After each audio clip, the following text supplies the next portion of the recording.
vous prenez un téléphone pour appeler, voir ce qui se passe. Qui est au bout du téléphone? Celui qui vous dit, qui dit que ce n'est pas vous qui l'avez placé là-bas?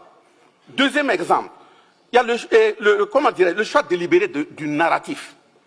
Nous, on dit dans notre pays, voilà les terroristes. Dans des rapports, on les traite de djihadistes. C'est ce que vous dites, djihadistes? On dit, voilà les terroristes, vous les appelez groupe armé. À moi, c'est avec vous, ils sont. Il y a un problème. Donc, si vous connaissez bien leurs identités, et vous leur donnez l'identité qu'il faut, les noms qu'il faut, c'est que ce sont vos représentants. Donc, si vous arrêtez vos représentants, si vous dites à vos représentants de ne plus venir attaquer, mais la crise n'a pas fini. On dit on n'est pas au courant. Athènes, Zawaten, là. Et l'Ukraine a fait quoi là-bas? Oui, on dit terroriste. Vous envoyez vos représentants des armées venir attaquer des pays et vous parlez de djihadistes. Dites à vos représentants de ne plus venir, il n'y aura plus de terrorisme dans le Sahel.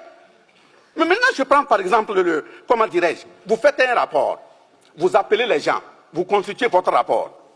Au lieu de faire une confrontation sur ceux même dont le rapport porte, vous dites non, bon, si vous avez fait l'étude pendant 3 mois, vous laissez quand il reste 1 semaine pour clore le rapport, vous appelez maintenant les responsables du pays, ils n'ont qu'à contredire. Ils vont venir contredire quoi?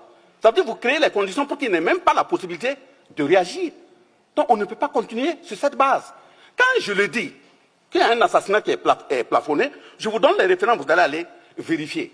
Même sur le terrain, comment une puissance va dire, ou bien dans un rapport, on dit oui, que des satellites ont vu les FDS faire des assassinats massifs.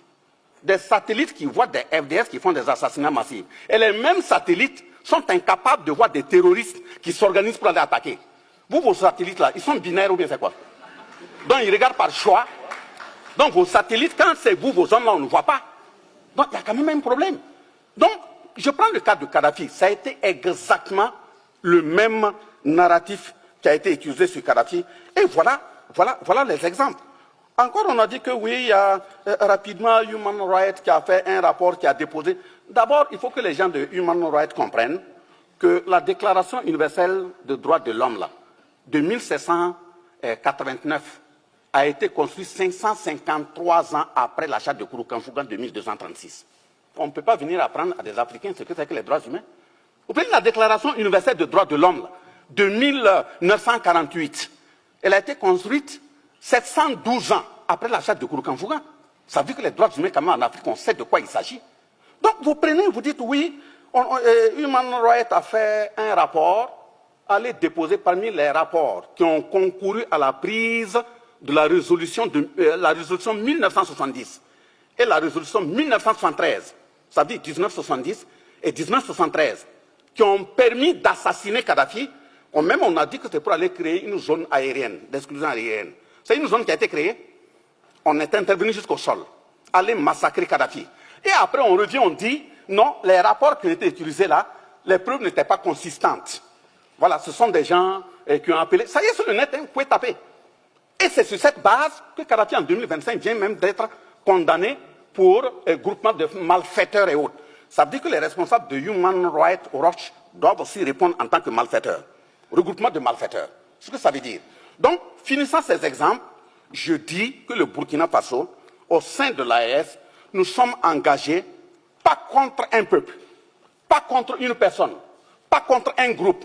Mais si un groupe se met de travailler nos intérêts, nous allons nous défendre. Ça, il faut que ce soit clair. Nous sommes engagés pour la conquête de notre souveraineté. La souveraineté politique, par exemple, on ne va plus nous imposer des dirigeants. Ça, c'est un. La souveraineté économique, par exemple, nos matières là, ils vont servir à nos peuples. Nos jeunes qui meurent en bordure des océans qui reviennent là, ça c'est terminé. La souveraineté sécuritaire, par exemple, dire qu'on doit tout acheter matériel militaire et autres en France, c'est terminé. Nous avons acheté nos matériels là où nous voulons. Et même là où nous partons là, c'est de voir comment former bien nos jeunes pour qu'on puisse les fabriquer au Burkina, au Niger ou au Mali. C'est parce que vous connaissez les marques que vous pouvez cartographier. On va créer des tunnels aussi, puis fabriquer. Nous sommes des sous-hommes, non? Nous avons aussi les têtes. Voilà. Mais maintenant, la souveraineté culturelle, c'est d'empêcher à ce qu'on continue d'éroder notre identité. Nous sommes dans le combat pour conquérir notre identité. Et quand j'ai dit que c'est une conquête, ce n'est pas une aumône là, nous sommes prêts. Nous qui sommes là, si c'est perdre la vie pour ça, on est prêts. Merci, maintenant, merci monsieur le ministre. Nous formons les jeunes pour nous accompagner. Donc, ok, je m'arrête là. Merci, que les ancêtres et Dieu vous accompagnent. On puisse avancer. Monsieur, mais, monsieur le ministre, moi je suis un peu surpris. Je pensais que vous êtes géologue de formation. Non, quand je parle comme ça, les ancêtres sont derrière moi.